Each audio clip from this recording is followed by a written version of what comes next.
America के अखबारों में मजाक उड़ रहा है। अमेरिका के अखबारों में लगातार कहा जा रहा है हिंदुस्तान के इतने जंगी जहाज गिर गए, इतने राफेल गिर गए, ये गिर गए। आपके पास जवाब नहीं है, आप कह रहे हैं नो कमेंट। अरे बताइए जनता को, अगर राफेल गिरा है तो भी बताइए और नहीं गिरा है तो भी बताइए। नो कमेंट क्या कमेंट होता है? अब तो जंग खत्म हो गई। जंग तो शुरू ही नहीं हुई थी लेकिन खत्म हो गई। अब तो बताइए जनता को कि सच्चाई क्या है। नहीं, झूठ बोल बोल कर। अस्सलाम वालेकुम दोस्तों, जैसा कि हाइलाइट्स में देखा, चंद स्क्रीन पर वीडियो की डिटेल की तरफ बढ़ेंगे। दोस्तों, अमेरिका की अखबारों में पाकिस्तान न्यूज़ पर सभी बताया जा रहा है कि उनके हथियारे गिर कर तबाह हुए हैं।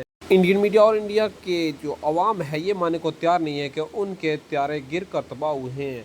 अरे अगर आप लोगों को ये यकीन है कि गिर कर तबाह नहीं है तो अपने हथियारों की एक वीडियो बनाकर सोशल मीडिया पर अपलोड कर दें, अवाम को जवाब मिल जाएगा। अगर आवाम को सबूत नहीं दिखा सकते तो फिर ये मानना पड़ेगा कि आप लोगों के हथियार गिर कर तबाह हुए हैं। पाकिस्तान एयरफोर्स ने आपका बहुत बड़ा नुकसान किया है।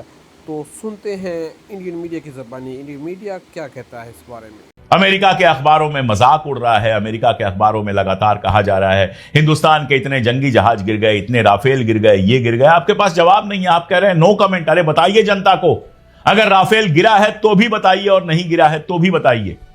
नो कमेंट क्या कमेंट होता है? अब तो जंग खत्म हो गई। जंग तो शुरू ही नहीं हुई थी लेकिन खत्म हो गई। अब तो बताइए जनता को कि सच्चाई क्या है। नहीं, झूठ बोल बोल कर लोगों के अंदर नफरत भर भर के आपने अपनी सत्ता इतने साल तक बचा के रखी है और अब इस मौके पर आप खामोश हैं। हिंदुस्तान का मुसलमान आपके साथ खड़ा हुआ, विपक्ष आपके साथ खड़ा हुआ। राहुल गांधी ने कहा हम सरकार के साथ खड़े हैं, हमारे जैसे तमाम लोग सरकार के साथ खड़े हुए, लेकिन हुजूर आप ही देश के साथ खड़े नहीं हो पाए। और जब आज के वक्त का इतिहास लिखा जाएगा तो इसको दर्ज किया जाएगा। आपका 56 इंच, आपकी सारी थ्योरी, आपकी सारी बड़ी बड़ी बातें झूठी साबित हुई हैं। और अब हालत यह है कि जो आपके भक्त हैं वो भी सोच रहे हैं कि यार कैसा यह हमारा भगवान था जो अपनी एक भी बात पर खरा नहीं उतरा। आपके लिए विपक्ष मजाक है। या तो आप मन की बात करेंगे या संसद में तब बोलेंगे जब आपके बात बोलने वाला कोई ना हो, फालतू की बातें करेंगे, ताली बजवा लेंगे। और या चुनाव में खड़े होकर बोलेंगे, कभी बोलेंगे पंचर बनाता है, कभी बोलेंगे कपड़े देखकर पहचान लो, कभी राहुल गांधी का मजाक उड़ाएंगे, कभी अखिलेश यादव का मजाक उड़ाएंगे। इससे ज्यादा कुछ नहीं कर सकते। एक बार इस पूरी लड़ाई में आपने सामने आकर एक शब्द बोलने की हिम्मत नहीं की। आपको याद दिला दूं, राहुल गांधी उसी संसद में थे और उसी संसद में उन्होंने आपसे कहा था, 2022 में कहा था कि ये जो आप नीति बना रहे हैं ये आप चीन को भी दुश्मन बना लेंगे, चीन और पाकिस्तान एक साथ हो जाएंगे, हमारे लिए दो फ्रंट खुलने का खतरा रहेगा जो बेहद खतरनाक होगा। और उस समय मजाक उड़ाया गया था। राहुल गांधी ने ड्रोन के बारे में बात की थी कि ड्रोन नई टेक्नोलॉजी है, यूक्रेन रशिया के युद्ध में ड्रोन सबसे इंपॉर्टेंट रोल निभा रहा है। मजाक उड़ा दिया गया। इजराइल के साथ समझौता हो रहा था, इजराइल के हथियार आ रहे थे, अडानी जी का ठप्पा लग रहा था और सारा खेल चल रहा था। मजाक उड़ता है राहुल गांधी का। कोविड पे बोले तो मजाक उड़ाया, सब सही साबित हुआ। पाकिस्तान चीन पर राहुल गांधी ने बोला, सब सही साबित हुआ। ड्रोन पर राहुल गांधी ने बोला, सब सही साबित हुआ। मैं कभी नहीं कहता मुझे किसी पार्टी से कोई लेना देना नहीं है, लेकिन आज तो लगता है कि अगर आपकी जगह राहुल गांधी उस कुर्सी पर बैठे होते तो शायद सारे सही फैसले लिए गए होते। और आज जिस तरह भारत की जनता के रूप में हमें बहुत अजीब सा लग रहा है, कुछ समझ में नहीं आ रहा है, वो वाली स्थिति शुरू नहीं होती, वो वाली स्थिति आती नहीं। सवालों के जवाब आप देंगे नहीं, वरना आपने इस सवाल का जवाब दिया होता कि बैसरण घाटी जहां पर 2500 लोग थे वहां पर सुरक्षा क्यों नहीं थी। सवालों का जवाब आप देंगे नहीं, वरना आपने बताया होता कि जिन 4 आतंकवादियों की फोटो जारी की है हम मान लेते हैं वही 4 थे, कहां हैं वो। आपने तो आज तक यह भी नहीं बताया कि पुलवामा में इतना आरडीएक्स कहां से आया। आज तक पुलवामा की जांच में क्या निकला किसी को नहीं पता है। बातें बातें बातें, दूसरों का मजाक। मैं होता तो यह कर देता। एक पुराना वीडियो इनका चल रहा है बंबई की घटना के बाद का, उसमें कहते हैं काहे की बातचीत, कांग्रेस तो लव लेटर लिख रही है, सरकार लव लेटर लिख रही है। मैं होता तो यह कर देता, अरे लव लेटर में कम से कम लिखा हुआ दर्ज तो होता है रिकॉर्ड के लिए कि कल को उसका उल्लंघन ना हो सके। आप तो फ्लाइंग किस भेज रहे हैं महाराज, जिसका कोई रिकॉर्ड ही नहीं है।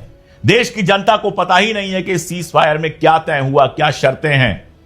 देश को पता ही नहीं है कि यह सीज फायर कैसे किया गया, क्यों किया गया। देश को पता ही नहीं है कि सीज फायर होने के तुरंत बाद पाकिस्तान ने इतने आक्रमण क्यों किए। देश को कुछ पता नहीं है। देश को पता है तो सिर्फ इतना कि आपसे जिनकी उम्मीदें थीं वो भी टूट चुकी हैं। बेहतर यही होता कि इस्तीफा देते और राजनाथ सिंह जैसे किसी वरिष्ठ आदमी को या जो भी आपकी पार्टी में आपको पसंद आता उसको प्रधानमंत्री बना देते। इस 10-11 साल में आपने सिद्ध किया है कि चाहे नोटबंदी हो, चाहे बाकी सारी चीजें हों, आप सिर्फ बातों की बंदूक चला सकते हैं। सच में जब कुछ करने की नौबत आती है तो कुछ नहीं कर पाते। अमेरिका ने टेक्निकल तौर पर दोबारा उसको बुला लिया और अभी भी वो जेल में पड़ा हुआ है, लेकिन हेडली को लाकर यहां पर सारी पूछताछ की गई थी और उसके बाद पूरी साजिश का खुलासा हुआ था। अजमल कसाब को फांसी दी गई थी। यह सारा कुछ आप भूल गए। यह सारा कुछ आप भूल गए और आप बंबई से तुलना इसकी करते हैं। मैं पूछ लेता हूं कि जिन 4 आतंकवादियों की फोटो जारी की गई थी वो कहां हैं? कितने मारे गए हैं उनमें से? कितने गिरफ्तार हुए हैं? जवाब है 0। ना आप पहलगाम के आतंकवादियों को पकड़ पाए, ना जो आपका दावा था कि हम पाकिस्तान पे ऐसा हमला करेंगे कि दोबारा आतंकियों को शरण नहीं देगा, ना आप उसको पूरा कर पाए। आप तो ट्रंप के सामने झुककर जाकर समझौता कराए। पता नहीं क्या वजह है। हो सकता है अदानी जी जो वहां पर लगे हुए हैं अपना केस खत्म कराने के लिए, कहीं उसमें ही मदद ना की गई हो। मैं नहीं जानता क्या थ्योरी है क्या नहीं है, लेकिन जो सच है, जो दुनिया देख पा रही है, जो मैं देख पा रहा हूं, जो आप देख पा रहे हैं कि ना केवल युद्ध विराम के मसले पर, सीज फायर के मसले पर ट्रंप ने वन अप किया। ट्रंप ऊपर था और उसके कहने पर आपने स्वीकार किया और अभी तक टीवी पर आकर कुछ बता पाने की देश को आपकी हिम्मत नहीं है। बल्कि मसला है कश्मीर पर भी ट्रंप खुल के बोल रहा है कि वो मध्यस्थता करेगा और सुलझाएगा, और आप खामोश बैठे हुए हैं, जवाब नहीं दे पा रहे हैं कि मसला है कश्मीर मेरा पाकिस्तान के साथ मसला है, बात करनी होगी तो हम तय करेंगे। तुम कौन होते हो? नहीं, आप नहीं कर पा रहे हैं। अब अमेरिका जमींदार है और आप उसके मजूर हैं, वैसे ही जैसे पाकिस्तान हम। दोस्तों, आप लोगों ने इंडियन मीडिया का रिएक्शन तो देख लिया होगा। मजीद ऐसी वीडियोस पाकिस्तानी क्रिकेट के और इंडिया वैसे पाकिस्तान क्रिकेट के बारे में वीडियोस देखने के लिए, पाकिस्तानी सियासत के ऊपर इंडियन मीडिया का रिएक्शन देखने के लिए हमारे चैनल को सब्सक्राइब कर लें, वीडियो को लाइक कर लें।